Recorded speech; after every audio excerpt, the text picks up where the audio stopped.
Welcome to the Books and Music Review Show. The opinions and views expressed on this program do not reflect those of the management and staff of Staten Island Community Television. So, welcome to the show, Gerard. Thank you for that. Thank you for that warm introduction. Today we're going to be talking about a very complex issue and one that's that attracts a lot of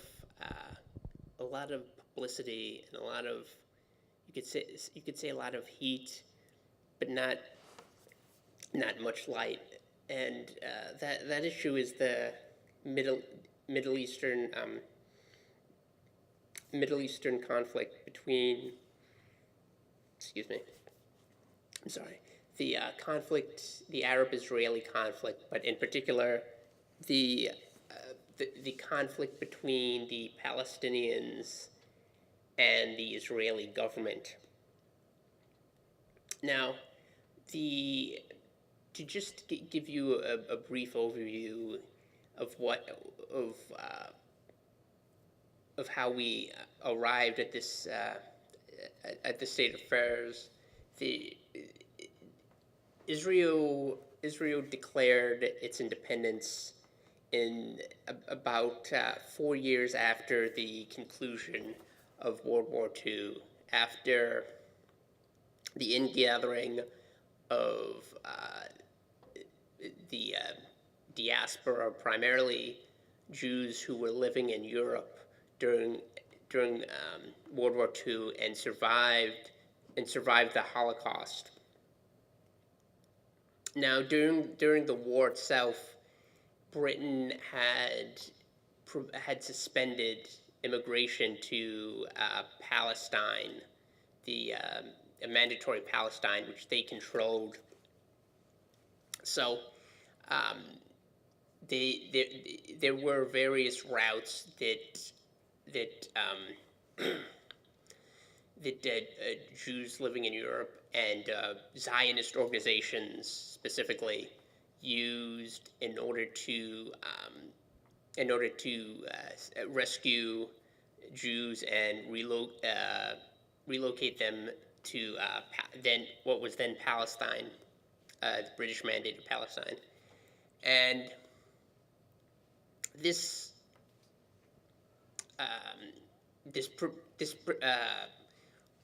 presented a problem for the British because they had made promises to the Arabs who were living in living in that region in order to get them to support the British side during World War II, just as they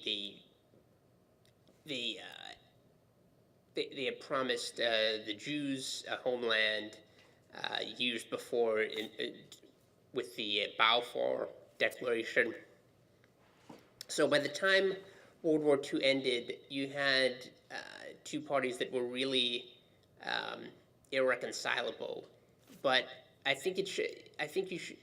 The emphasis here should lie with the people who rejected the idea of an independent state, because there was a UN resolution dividing the area in two, with the Arabs living within Palestine getting around 52%, or a little over half of the territory, and the Jews who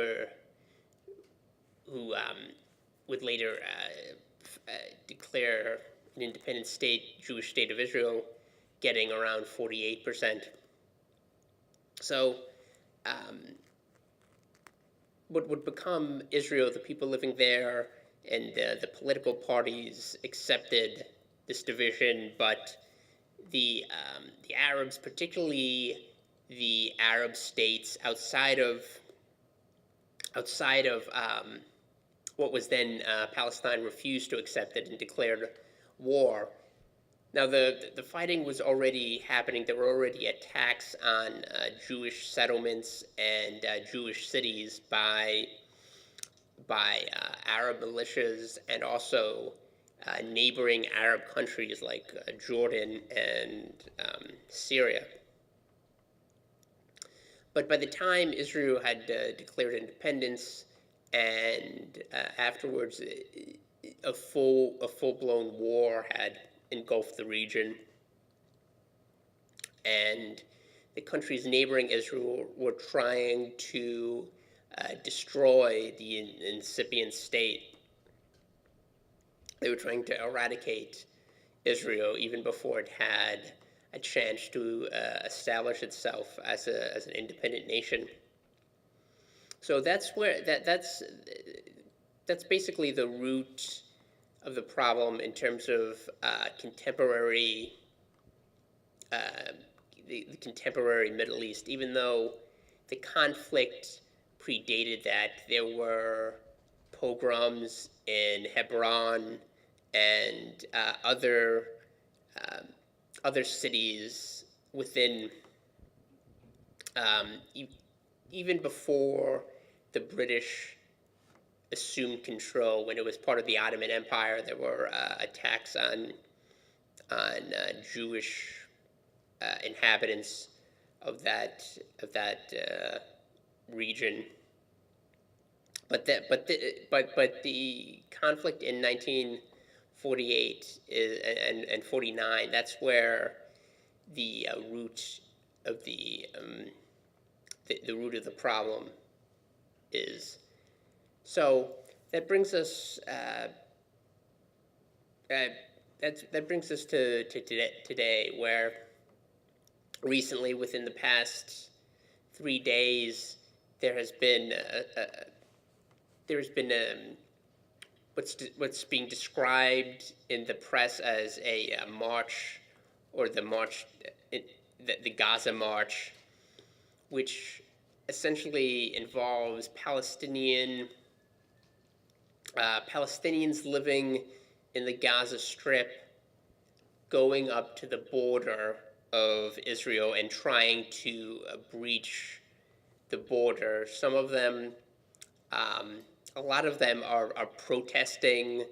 Some of them and this is a familiar image of setting tires on fire, and some of them throwing Molotov cocktails, and some of them doing even more dangerous, quasi, almost warlike actions, like setting up explosive devices near the fence that separates Gaza from Israel.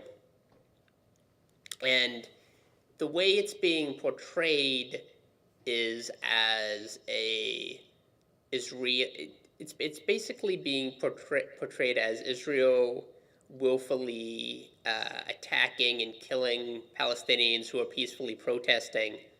Now, even though there are protesters who were nonviolent, the actual march itself was conceived of by Hamas, which is an Islamic terrorist group in charge of the Gaza Strip, and which has been in charge of the Gaza Strip since they violently overthrew the Palestinian Authority that governed that area. And the actual impetus for the march, even though it's described as a commemoration of Land Day, which was a protest within Israel by Arab residents of Israel in 1976. It's being described as a commemoration of Land Day. That protest was designed to object to a land expropriation scheme that the Israeli government undertook, where they expropriated 20,000 dunams of land, and 6,000 of those belonged to Arab residents. So they protested the land seizure, and it resulted in 6 deaths. And this has been an event that has been marked by the Palestinians ever since, for the past 4 decades or so. Now, the Gaza March is being described as a commemoration of that event, which happened on May 30th. So that's when it began, but the actual underlying reason is related to the fact that Hamas is having trouble governing the Gaza Strip and has been ineffectively governing the Gaza Strip ever since they seized control and overthrew the Palestinian Authority. They focused mainly on instituting Islamist laws like preventing women from riding motorcycles or smoking hookahs, which is that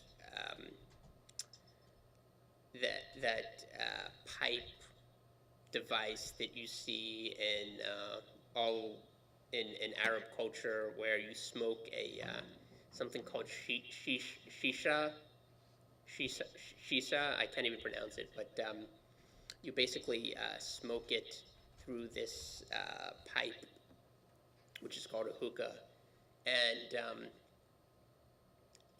stuff like that, banning women from smoking that, or enforcing Islamist dress codes, or persecuting the Christians that are living in the Gaza Strip, who are some of the oldest Christians on the planet, and have been around since the time of Jesus.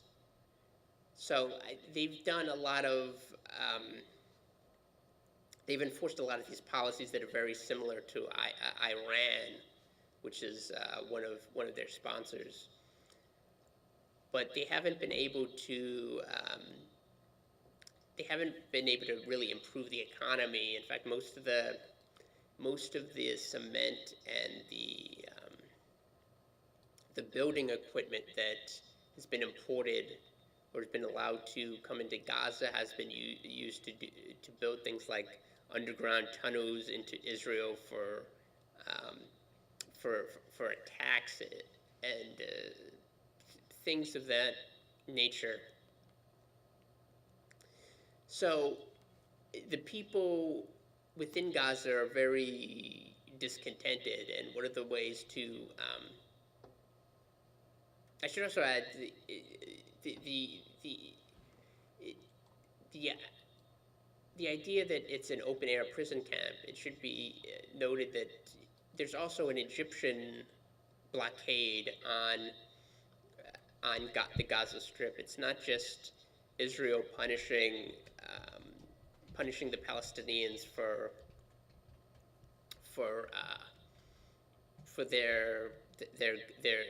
electing a government that wants to destroy Israel. It's also the Egyptians who have a problem with Hamas because it's part of the Muslim Brotherhood, which wants to take over Egypt, and was actually in charge of Egypt for a short period of time. So the government in Gaza wants to kind of divert attention from these issues by focusing attention on their age-old enemy of Israel. And I think this is one aspect of the story that's not getting a lot of attention in the press. For example, the fact that out of the I think somewhere between 17 and 19 people have died in these clashes along the border between the Gaza Strip and Israel, and out of that number, it's already been confirmed that 10 of them were members of either Hamas or groups like the Al-Aqsa Martyrs Brigade, which is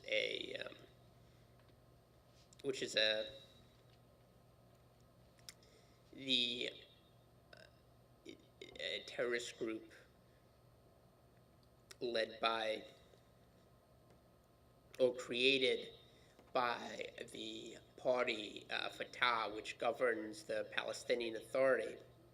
So most of the people that have been killed so far are actually involved in violent activities against Israel. They weren't demonstrating to protest so much as using the protest as a cover to implement their real their ideology. In fact, one of the people who died was actually a commander, a company commander in Hamas, so the equivalent of like a brigadier general in that in their structure. And it's kind of a diversionary action. Recently, Hamas, or it's been attributed to Hamas, the attack on on a caravan of Palestinian officials, high-ranking officials in the Palestinian Authority. One of their limos was attacked with a bomb, and even though no one was injured, the attempt is widely thought to have been conducted by Hamas.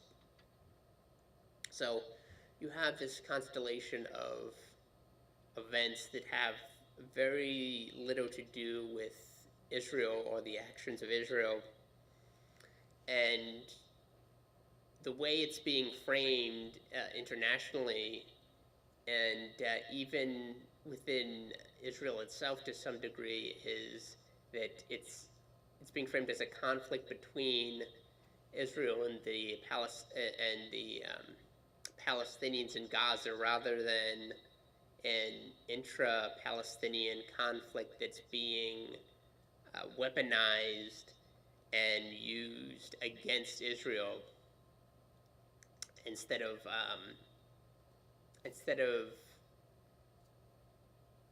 focusing on the conflict, the pretty obvious conflict between Hamas and the Palestinian Authority, and how this is being used as a distraction to bolster Hamas's rule over the Gaza Strip. You have the press focusing on the deaths of Palestinians during the so-called Gaza caravan. It's a bit of a red herring when you stop and examine it. A lot of the previous conflicts that have arisen since Gaza has been under the control of Hamas, for example, Operation Protective Edge, which happened in 2014, or Operation Cast Lead, which happened, I think, in 2008. A lot of these conflicts were rooted in the Hamas government trying to divert attention from its failures, its economic and political failures, and the discontent among certain sections of the populace, to a more useful target in the case of Israel, which they find, where they can find unanimity and or at least broad support among the Gazans living there. Without Israel responding to Hamas attacks, Hamas would be forced to grapple with the prospect of governing governing the province, and the people who are in charge in Gaza are not capable bureaucrats or economists or people that you would expect to be very good at managing the political affairs of a million people. So, I mean, they're good at issuing fatwas and imposing Islamic restrictions on daily life and attacking their enemies, whether it's Israel or the PLO, the Fatah, who, which is the group that controls the Palestinian Authority. They're good at planning attacks and making violent speeches, but they're not very good at actually managing the economic and political affairs of the people who ostensibly elected them. So I think you have to take that into consideration, the fact that Hamas is not really a governing entity, kind of like the Muslim Brotherhood in Egypt when they were elected. Morsi and the Muslim Brotherhood, when they were elected by Egyptians, they weren't able to implement any sort of effective regime, because they had spent the past 8 decades essentially agitating against the Egyptian government and calling for the implementation of Sharia and the transformation of Egypt into an Islamic state, but they didn't have any coherent economic ideas or political ideas on how to address the problems that Egyptians were facing. And it's the same problem in Gaza, which is why you see the outbreak of violence. And I think that's another aspect that the media is not really focusing on, the fact that the Gazans who are participating in this, many of them were actually trying to breach the border of Israel, cutting the fence and trying to make an incursion into Israel. Now, in the southern border that we have with Mexico is very porous, and there's not enough done to actually enforce the border. But when there are conflicts that happen, I'll give you just one example. When there are drug cartels that use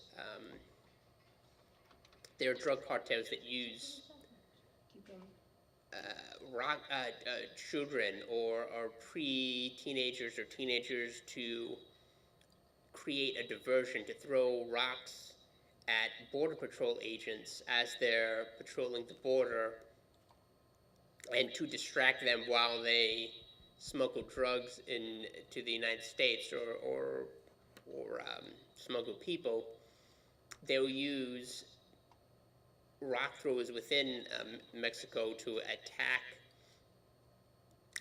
the Border Patrol agents along the border. And very often, the Border Patrol agents will have to shoot at the people being used as decoys, and some of these encounters actually result in fatalities, and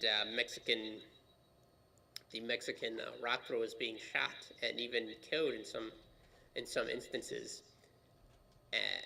Of course, this is done as self-defense when when you have 3 or 4 dozen people throwing rocks at you.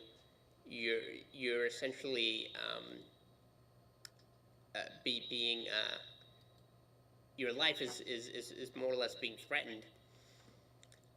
But I don't think that, and this has actually become a controversial issue. Some left-wing um, activists and um, anti-immigration enforcement activists have denounced this, and it's even become a cause celebre among certain newspapers, and there have been documentaries about this.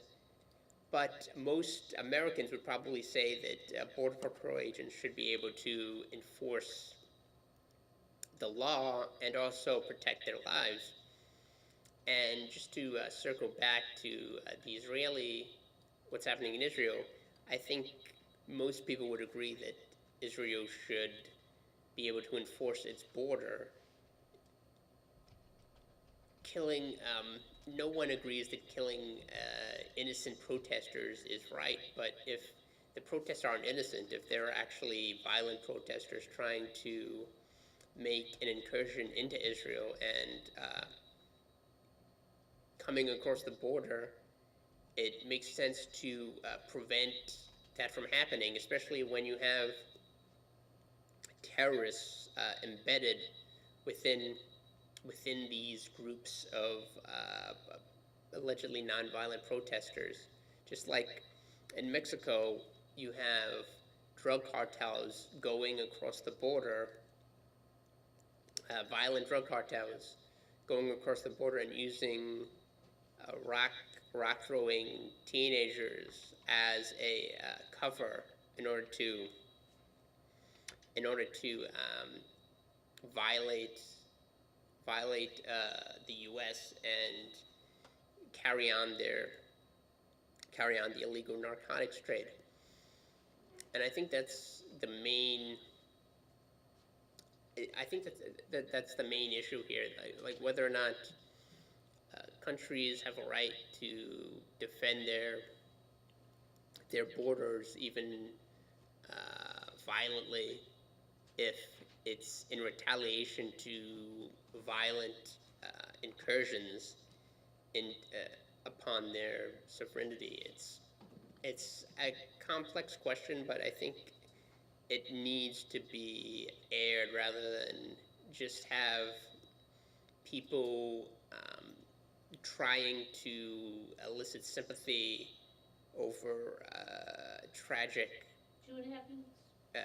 circumstances like what's happening in Gaza. I mean, the fact that there were children brought to a violent demonstration where 12 people had already been killed, even after a dozen people had been killed, bringing your children there is, I mean, that's an indication that the intentions behind the people who organized this were not benign. I had a debate with someone about this, the Birmingham Children's March, comparing it to that. But if the people who organized the Children's March had known that the children would have been killed, or had seen their children killed, they wouldn't have brought them to protest the discriminatory laws in Alabama. So I think that there is a marked difference there.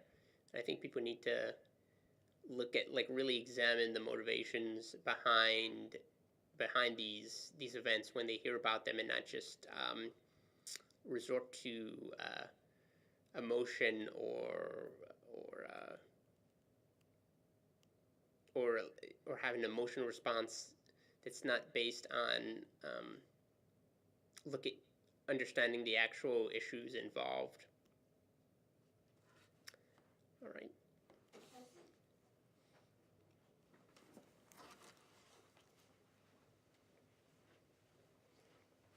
So did you put the? We're on air. We're on air now because we have an hour show now. So, I just dropped my phone, so I'll have to bend down and get it. So welcome to the Books and Music Review Show. I'm going to talk about